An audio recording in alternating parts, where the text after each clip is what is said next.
Hey guys, welcome to the Richest Real Estate Agent Podcast, where there's way better metrics in life to measuring rich than just GCI. We're going to talk to the top influencers in real estate and top influencers in the mindset space. We're going to break down the emotional intelligence needed to be successful as an agent and stay there for 20 years. Welcome to the show. Let's get at it. Hey guys, Ben here with Gavin Malm. I am very excited to have him. I say that to about every guest, but I mean it. This time, I mean it.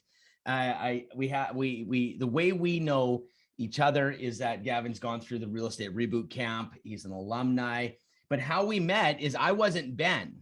I was Jack Lemons. Do you remember, Gavin? Welcome to the show.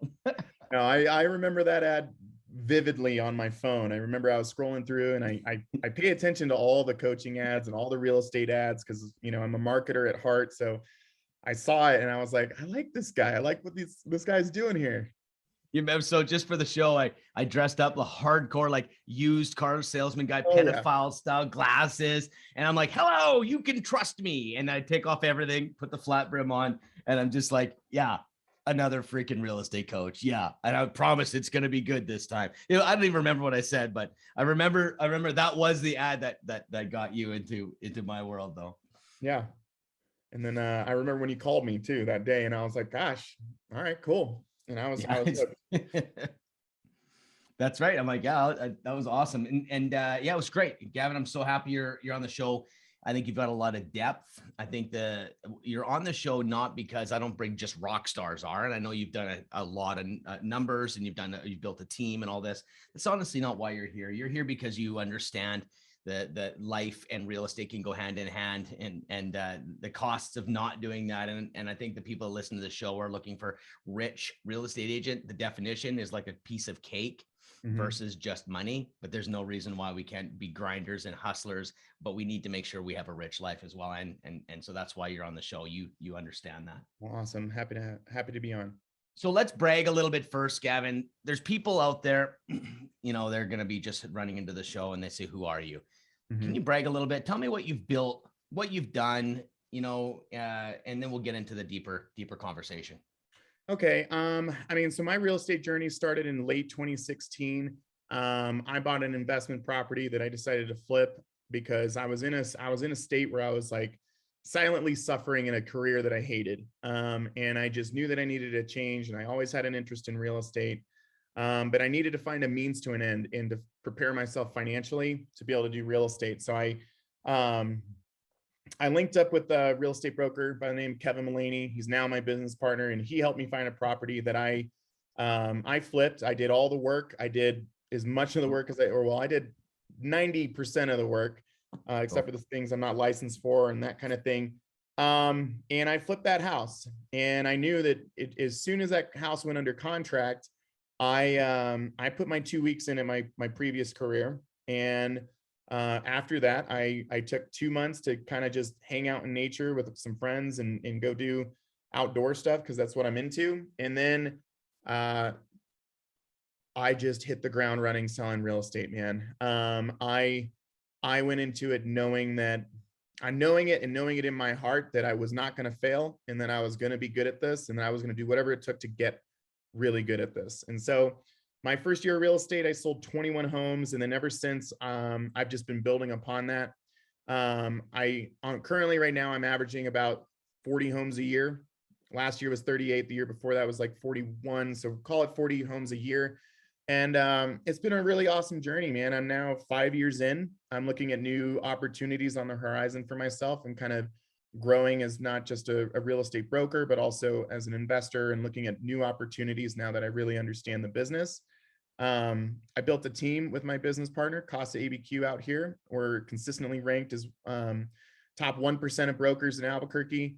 We have a really good time doing it. I think we've made a name for ourselves in the way that we market properties and the way that we use video and social media in our advertising. And honestly, I would say that Kevin and I have built something that we're very proud of, and our clients are honestly, they're our best fan base. They have a lot of really great things to say for us, and we've been 100% referral based for probably 3.5 years now. So We don't work Okay. leads. We need to We don't brag about generate those things. leads.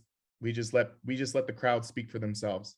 So Gavin, let's drop your social media here. I think everyone should be following your Insta. Okay. You're an interesting guy. You're always interrupting my life with your conversations and your freaking beautiful photography, and Thank your you. beautiful face is always looking at me. So, and honestly, I have a lot of respect for what you've built there. It looks beautiful. What's your tag? Let's do it right now. My tag on literally everything. Okay. I'm one of these lucky guys that has a name that nobody else has. Oh, yeah. It's just Gavin Malm. You can find me on Instagram, Facebook, YouTube, gavinmalm.com, LinkedIn. It's just Gavin Malm. There's nothing. Malm. Malm. Beautiful. I think people wait to the end of the show to put tags. This one, most people will hear that. I think it's worth a follow. Watch what he's doing. It's very, very cool. So let's talk about team. This is really cool because here's the thing. As a real estate coach, I'm telling you all over North America, the same conversation. So what do you want? Obviously lots of deals, and then build a team. Every single person. And I don't believe that that's actually their own goals. They're adopted goals. And that's why most people don't actually finish building a team. They just don't. They always dream of it because it's almost like, oh, I would love to travel 6 months of the year. Like it's the idea, but we don't even know if we really want it. You have a really great insight. You're probably one of those guys. Let's build a team. Let's make it bigger. And then let's talk about that journey because it wasn't everything that you thought. No, it wasn't, and I think most people start trying to build a team with good intentions, right? And with a vision of what they see other teams being and having a certain perception of what it is to have a team, right? And so Kevin and I started adding people to our team because we were just two guys in a TC for a very long time. And then we started adding agents to our team and we grew up to 13 agents at one point. And it was fun because we were around some really great people and stuff like that. But it was also pretty taxing, and it was a journey of self-realization and having to have some being self-aware that maybe that wasn't the best path for us and maybe wasn't the best path for myself either. I remember you were in my world in our reboot program. When was it? A year and a half ago. Yeah, it was like late summer 2020. Yeah. And it's funny. I remember you had that team and I remember you were questioning those things and we started looking at time versus profit. Right. And I think that's something that, like image wise, 13, those make real good photos. Like, yeah, make great photos. I mean, I've got a magazine cover with our team and Kevin and I on it. I could show you if you want. It makes a great photo and it creates a certain perception, but sure. Underneath the surface, sometimes it's things are not always as they seem. So let's talk about, so you've got 13 agents. Like I'm just thinking right now. So today you have none. It's Kevin, myself, and a transaction broker. We have gone absolutely back to basics. We have one other agent that kind of does real estate part-time. He's also a friend of ours that we give him guidance and stuff. But really it's back to basics. It's Kevin, Gavin, and our TC Brit. It's awesome. I think if you're to build the most profitable business in real estate, it's usually one guy on your team and two assistants, to be honest. And then you crush. I think that's the most profitable. It doesn't mean you make the most money, but I think it's the most profitable for time versus energy. Having that one guy that can take deals so you can have holidays and having two assistants doing two different roles. It's over the years of coaching. I also had I think I had about 8 agents at once too before I sold my business. And I remember there was a profitability that changed. Like having 1 or 2 agents, that was pretty cool. You make it a few $100,000 clear a year just by having agents. And then you went to 4, 5, 6. Now we have a cultural element. It's like a culture. Now we have a culture. Okay. Then you got one person that's like not doing as good. Okay. Now you spend all the time with that person. Right. And then it's like, the return still doesn't change. Then it costs you on deals, your own self, the pressure, your personal life. That's okay. Like, it's just, is this kind of what your journey was? Cause I know mine was like that, building a team as well. I think it's great having a team, but there's a point where I think profitability is just not there anymore. Yeah, profitability isn't there, and then also efficiency is a big thing too. So, we had all these agents, and I think a big mistake that we made is, we came from we had good intentions and said, hey, we don't want to be in the business of making other brokers broke, right? And so we offered them a really great split, but that great split also wasn't enough to make it worth our time, and our time is our most valuable currency, right? So that's where things started to change, and the dynamic changes because um you're going to have all kinds of different personalities on a team, right? And some people are going to pick things up better than others, and some people won't. um and there's going to be some individuals that you're going to have to spend a lot more time with, but if that time isn't paying you back after you've developed them, then you got something that's missing. Something's not right. Everything is disconnected at that point. And that's really what we found is the time that we were spending doing that, we could have gone out and picked up a few more listings and sold another couple houses, and honestly tripled the amount of income we would have made just by getting out there and selling some houses. I'm guessing during that time, you could have had some beers. You could have taken a weekend away. Even if you like, you know what I mean? The time that you were losing training, you could lose the deal having a holiday. Yeah, of course. But I think there is a world out there that says team is the number one way to go. But I do think like when I did my pictures, there was that feeling of like, fuck, this is cool. But then it's almost like when you buy a real hot car and you're like, oh yeah. And then after you're like, it's just a car. And it's just, there's this sex appeal when you see these massive teams like, oh, they must be making millions. I'm like, it's not the full story. Well, and a lot of people are drawn to that. A lot of people are like, oh, I want to be on that. That looks cool. But ultimately it just wasn't really for us. Yeah. And I don't want to demonize it. Like, I believe in teams. Like, don't get me wrong. I definitely, and I want to make sure that we don't just beat up a team, but what Gavin, I think going through the program, remember, set your compass. Remember, the whole thing was like, what do you want? It's like the one question that I kept hammering back, and you know what I do every single time I get a chance. And they're like, I'm thinking of this and this. Cool. What do you want? I'm thinking of this. So what do you want?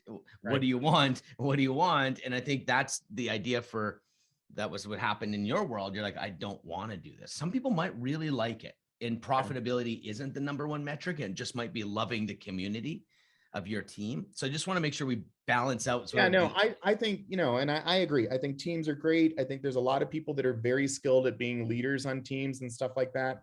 I had come from other leadership roles in more of a corporate structure.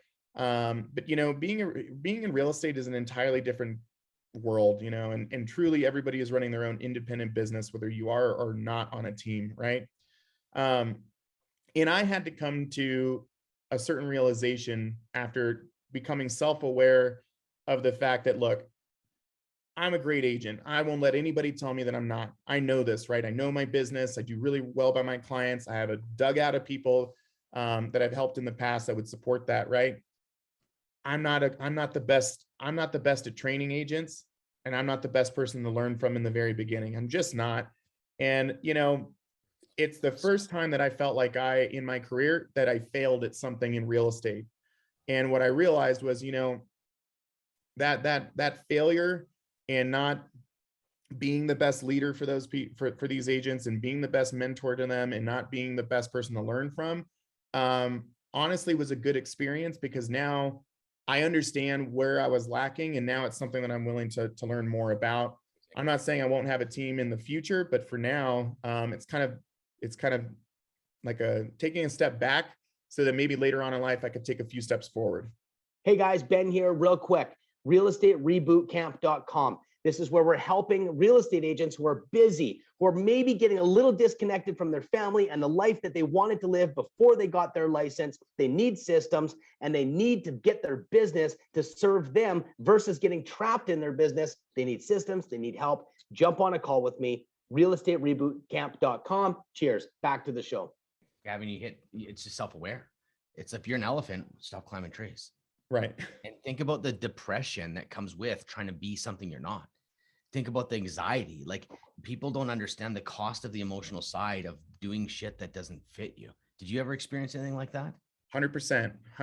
It really, it hurt me, you know, and I'm a sensitive guy. I'll be the first person to say I'm a sensitive guy. I got I've got a big personality, but you know, things affect me. And when I feel like I'm not doing the best for somebody, or the frustration I would have in myself thinking, why can't I make these people successful? Why can't I make them get more deals? Why can't I make them reach their income goals? You know, and that will weigh on me all the time. And it started to take away from my ability to be a great broker standing alone. And that's when I started to realize, okay, I need to make some investments. So yeah, I'm just on a mission to price the cost of the lack of the emotional attention and price the cost of the business on the inner game, like by not working on that stuff. Like I'm just thinking off camera here, we were chatting off recording about 2021 being one of the toughest years you had. Yeah. And I think about that, I'm thinking it wasn't a real estate challenge, was it, Gavin? No. And so it was a personal challenge. What was going on there? And the personal challenge, what did it cost you if we had to put a number on it? Oh man, if I look back at last year, the opportunities that I let slip by because I wasn't quite in the right frame of mind to perform at a high level, I bet you I left easily $80,000 to $100,000 on the table. Because you know, this business takes a lot of energy. It takes a lot of energy out of you. And you have to be on, man. You got to be on. You got to be there for, you got to be there for people. You got to be ready to go all the time, right? You're constantly, you're never not done in this business, I've learned. But last year, so three things happened to me that just kind of threw me off, right? End of 2020, in early 2021, I lost two friends. I lost one friend to an overdose, and I lost a very close friend of mine to suicide. And then a few months after that, I had a failed relationship. And then I got to a point in my business where I didn't know where I was going. I didn't have a direction. I had lost my direction. And those three things really threw me off, right? The mourning of my friends, feeling, a failed relationship, it also wore on me. But the thing that I had realized was I didn't have a mountain to climb anymore. I had done everything that I said I was going to do when I got into the business. And, I realized that I got everything. I got the income I wanted. I got the car I wanted. I got the truck I wanted. I got all the goals I set out for. I went and I achieved them, but I hadn't thought about, well, what are the new goals? What is the new thing I need to be chasing on the horizon? What is my next mountain to climb? And I have come to the realization that if I don't have a mountain to climb, I will lose myself 100%. I need something I'm chasing. I have to have something I'm going after at all times. And if I don't, well, then my life just kind of seems to I don't know, wallow in sadness because I don't know where I'm going. Dude, I want to start a coaching session right now. You know what? It's funny because I know that feeling, and I think you've just described almost everybody. I think there's a sense of emotional satisfaction that we lack, honestly, because there's a place where we like, dude, I was number one or nothing my whole life. Like if I'm not, and I needed this, like, but as I'm getting a little more kind of like happy with an arrival of who I am, where it's almost like, I love the challenge, dude. Give me 50,000 pounds of pressure and I like it. But there's a sense of like knowing I'm loved. And I know it sounds a little bit woo woo or something, but at the end of the day, I feel like if we can get to the place where I genuinely just fucking love myself, like, and that's hard to get to because it's a lot of self-acceptance because you'll never be perfect. So now you got to love the imperfect person you are. I think that truly will settle the need for the bigger mountains. And then there's that peace of mind that comes with it. Then you revisit those mountains and they're fun. And it's, it's play day versus like need. And so anyways, I don't want to break it all down, but I just wanted to at least put that on there just to say that there is a possibility of still hitting those mountains, but not needing it. Yeah, it needs to be more of a, it should be, I guess I would call like an adventurous pursuit. It should be Yeah. fun, Yeah, it man. should be fun rather than it being like an all or nothing or Totally, man. I think that's what costs us. Yeah, that almost cost me my marriage, right? Like legitimately, like because I needed to win. I needed to have those accomplishments because my own self-image wasn't enough to satisfy my soul, and I had to win so I could be like, yeah, I'm good. But when I'm not winning, what I have left is me. Like, fuck, I got to sit with me. And so I share that because people really need to understand, like, the relationship with ourselves is part of that. And then it becomes funner.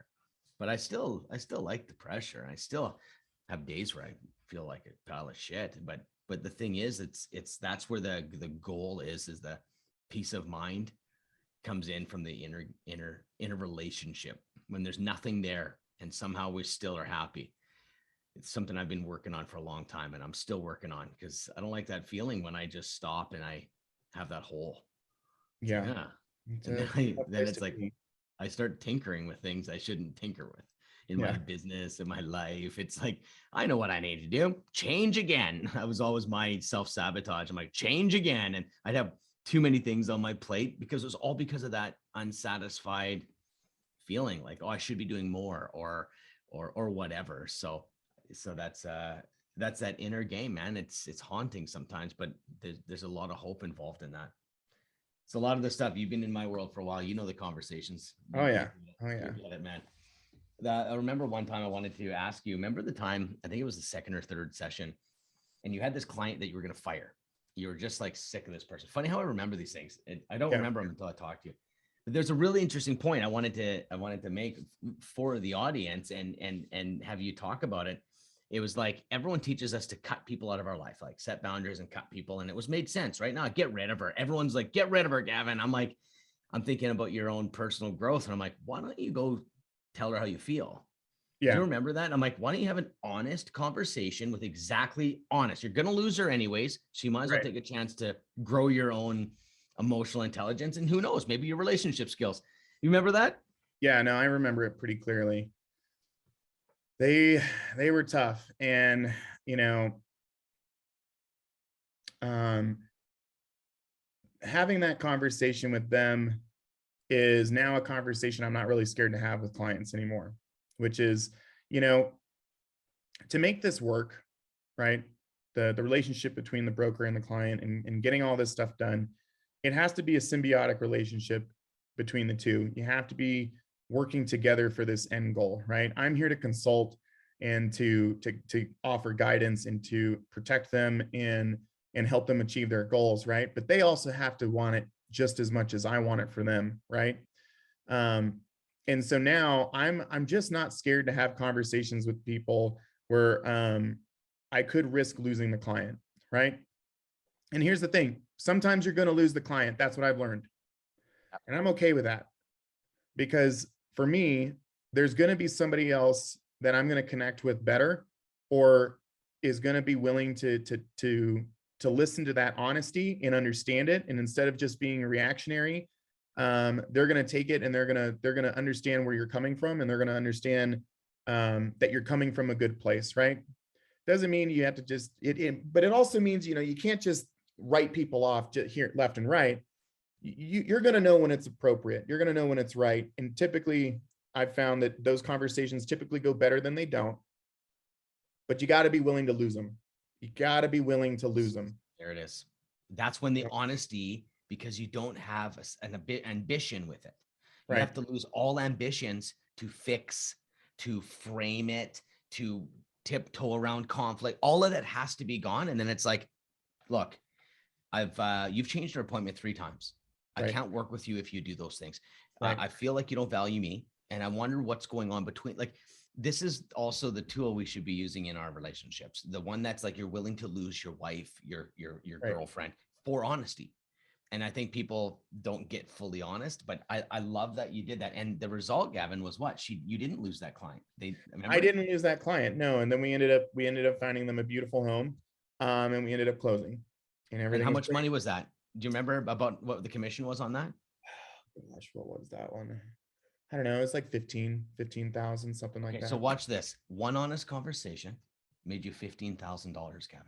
Right. Like, and you would have been like, hey, and you would have been like putting up your hand and be like, yeah, I don't even have that client. F those guys. I don't even want those guys anyways. Those guys are not valuing me. But with one honest conversation, willing to lose them, you made $15,000, and you probably don't even know that. Probably it's talking good about you behind your back.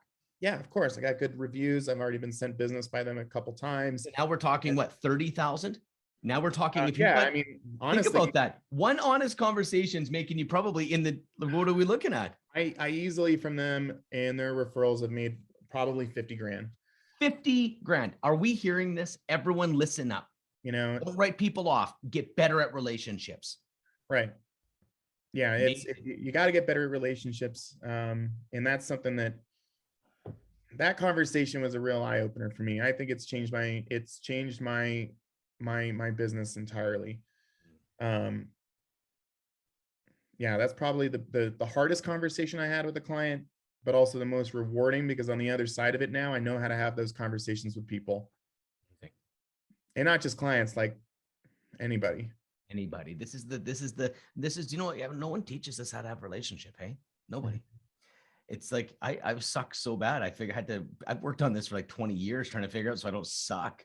Like, I want relationships to work, and I would suck at it so bad. I had to figure it out and started studying personality and psychology. And I've been obsessed with human behavior for 20 years now. And because I realized, look what you just said, one conversation, 50 grand. That's nothing compared to the depth of relationship you can have with your girl. Yeah.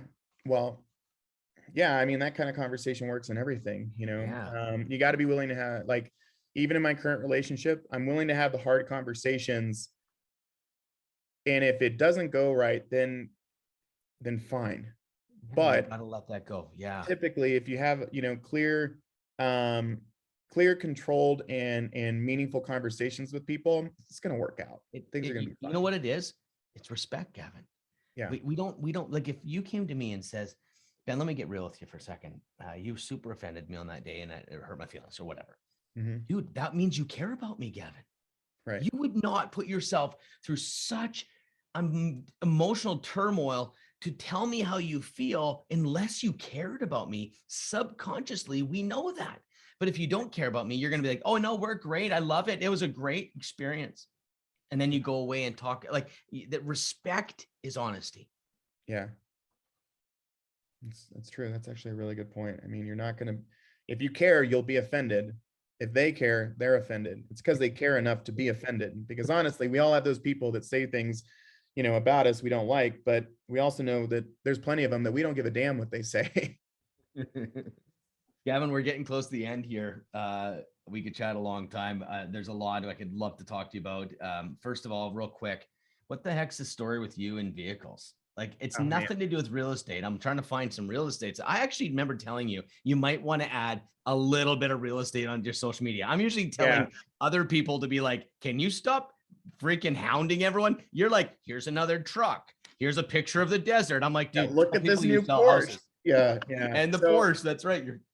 So what's the story? You got a love for cars. I got a love for cars, man. And it's, you know, I say my relationship with cars started, it's one of the first things I remember in my life. Like, I was obsessed with them. You know, some of my first memories were like playing with Hot Wheels and learning about them. And then my grandfather, he was into high performance cars and stuff like that. And so we had them around, and my parents always had cool cars and stuff. And I learned a lot about them as a kid. And part of the way that so I'm dyslexic, and part of the way that I learned how to read was because my parents would be getting me all these car magazines and stuff, because we would be walking through the grocery store and I'd be like, I want this Motor Trend or Car and Driver, right? Well, for me to learn about these cars, I had to learn to read. And that's how I honestly learned how to read better as a child, was because I was so infatuated with cars that's how I I learned.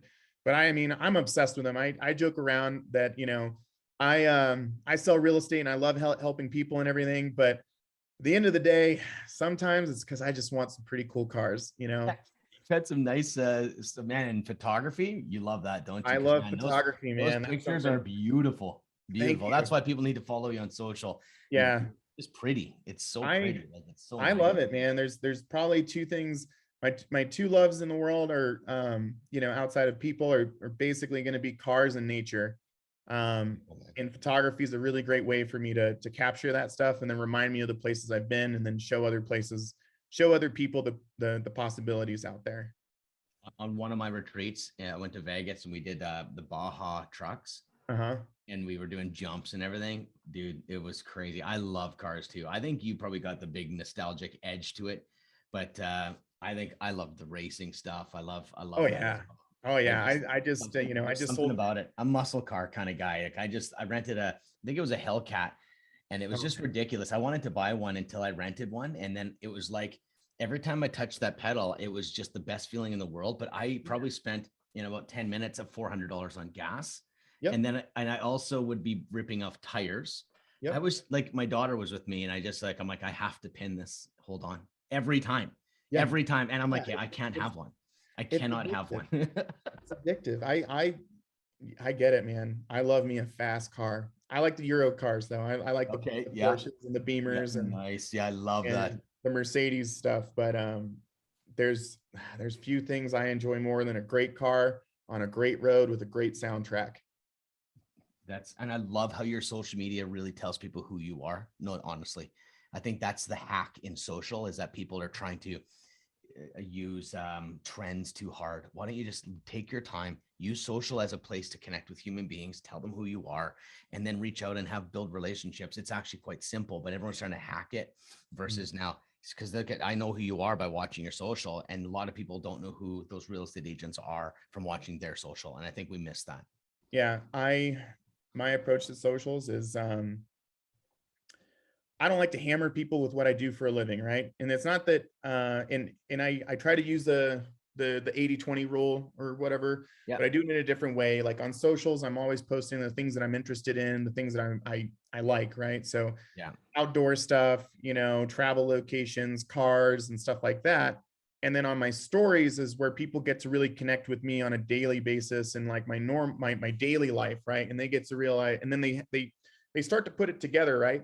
Because your socials will tell a story, and the story is, hey, I'm really into cars. I'm really into outdoor stuff. I get to have some really awesome experiences, but what's allowing me to do so is that I'm a rock star real estate broker. Love right.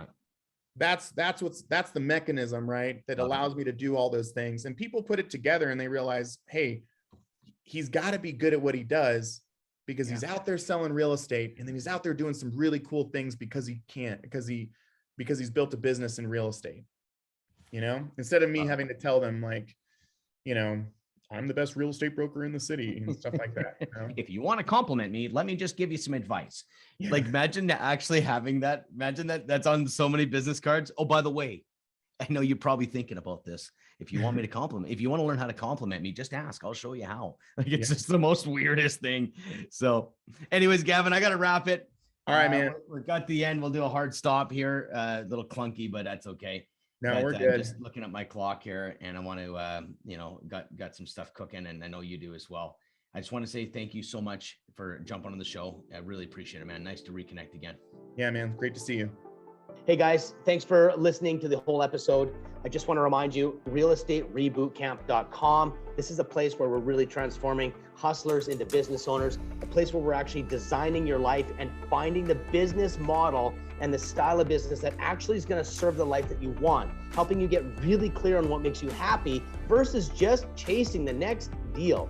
That is tiring. It's going to cost relationships. Check it out, realestaterebootcamp.com. Let's chat.